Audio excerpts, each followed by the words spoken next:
You're watching Personal Finance with Coach Kelvin. Let's get into the video. Hey guys, Coach Kelvin here. Now, today I want to talk to you about why it's very important to try lots and lots of different things to help you figure out what it is you love and what your passion is and what you want to do later on in life. I'm talking a lot about financial independence on this channel and investing so that you could have the option to retire early, but it's going to be extremely miserable to continue working into a job that you dislike while you're trying to reach that, and it may actually make you resent the process. So here's why we're going to discuss this. In your teens and early 20s, you have a lot of flexibility because you're likely to have very low financial responsibility, low debt, and a lot of freedom with time. So this gives you an opportunity to go out and explore and try these different things. For a lot of people, you're asked in school, hey, what is it you want to do? Let's pick your subjects within school to help you achieve that so that you can go to university or college, etc. But for most 14, 15, 16-year-olds, they have no idea what it is that actually fires them up and what makes them excited to go out and live their life, okay? So I feel like despite, wanting to develop good savings habits, invest money early and put a lot of time into your investing so that you can, kind of start that pathway, everything later on in life, and you can get prepared for that retirement early and that financial independence. While that's important, you want to be doing something that you love in the meantime. So I absolutely advocate for going out and trying different things. Go speak to other businesses and ask if you could work for a day for free and just learn a little bit about it. At the start of the lockdowns in the 2020 pandemic, I had an opportunity to do a little bit of free work for a real estate agent. I started just doing 1 day a week and getting to learn the business a little bit. And then come March, I was actually offered a job. So I went out and did my property manager course. I then had the opportunity to work in that industry and learn. However, because of the timing, it was a very volatile and constantly changing sort of environment. Property managing was very, very hectic for a little while there because, there were owners that weren't getting rent. Then there were tenants that were kind of stuck or wouldn't leave when asked to. So it was a very tense period of time. Now, I found out sort of the hard way that property managing was not for me and that it's not something I really want to do full time. However, at least I gave it a go and had the opportunity to try, because had I not done that, then I would not know the answer to that question as to whether I would want to do it. Now, there are obviously other ways you can explore those sorts of fields or different industries. For example, you're looking at a free resource right now with YouTube, and you can look up people who do these different jobs and see their opinion on it. You can, see if it's the sort of work that you could possibly envision yourself doing. There are a lot of people on YouTube that describe their jobs and their careers and how to become successful in that career, which is going to give you an opportunity to learn firsthand from that person's own experience what they've done to achieve success in that career. You could look up how to detail cars, or how to compose music on a computer, how to be successful as a real estate agent or a personal trainer, and the list goes on. So I want to be a huge advocate for going out, trying different things and figuring out what it is that fires you up. Okay, I don't want to be one of those people who's really traditional and you listen to your parents, stay in one career for a long time, trying to work yourself up the ranks, because that can honestly be a very miserable way to live.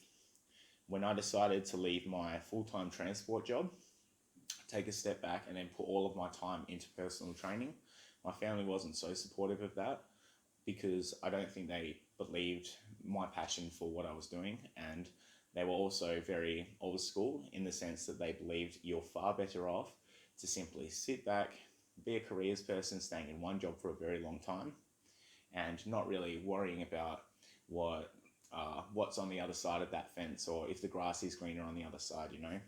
It's very simple to get complacent, especially once debt is in the picture, and to feel like you are tied down to your job and that you can't have freedom of choice.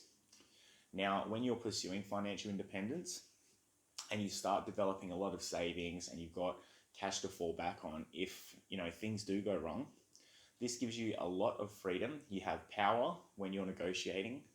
not weakness, okay? So if I went up to my employer and I said, I no longer want to work for you full time, I want to go part time so that I can have an opportunity to work in another career and, try out another industry. If you are in debt, have no savings, and you're really struggling, and your employer says no, there's really nothing you can do about it. You sort of have to stay there or just find another similar paying job. Whereas if you go into that situation, you're in a position of power. So you have savings, you're comfortable, and you could get away without working or, starting on a lower rate for a little while you learn a new industry. And they say no to your request to go down to part-time or casual, then you're going to be able to say, you know what, don't worry about it. I'm going to go out and do that anyway. And that means I won't work for you anymore. And I think you'll find that most of the time in this situation, your employer is going to be a little shocked. They're not going to realize that you were so serious with that request and that you can actually pursue something else because you're coming at that conversation from a position where you are the one who's strong, who's in control, and who has the negotiating power. Your employer may want you to work 8 hours a day, 5 days a week, but if you have proven your quality of work, they may be perfectly okay with you doing 2 days a week of work whilst you go out and try something else. Now, in my experience, when I left my full-time transport job, I was able to come straight back on the books as a casual, and then that gave me the freedom to work 1 day a week with a secure job so that I could still make my retirement fund contributions, pay a little bit of tax, and then I could do the rest of my work as a self-contracted personal trainer. That meant I still had my foot in the door if I needed to pick up extra shifts when, the gyms were closed over the lockdowns last year, etc. And it also gives me freedom to pick up days or drop days and negotiate with my boss if I need to cover more days at the gym or if they need more cover at the transport business. I can be interchangeable between those. So this is actually a really cool position of power I've been able to find myself in, where I have the ability to negotiate. I'm able to do two jobs that I thoroughly enjoy. One I'm really passionate about, and one pays me really well. So it is actually a brilliant balance. Now, you may not want to continue working in that main full-time job that you have, but when you get a bit of savings behind you, when you're smart with your money psychology, then you're going to be able to have what is commonly referred to as FU money. Now, FU money is basically saying, it doesn't matter whether you want me to do this, I have the power. I'm the one with the ability to choose. So FU, I'm going to do it anyway. And I love this because why should anyone feel like they are entrapped in their job and they can't breathe and they can't go out and make decisions? You should be, as a human being, individual, able to choose what it is you wish to do with your time and be paid for, provided you're willing to go out and upskill yourself, to learn, to maybe start on a lower wage, but then build up over time if that is an industry you like. Because without experience in that industry, to ask for a high paying rate is going to be a little arrogant. You want to start at the rate that is relevant to your level of capacity in that industry or your experience levels.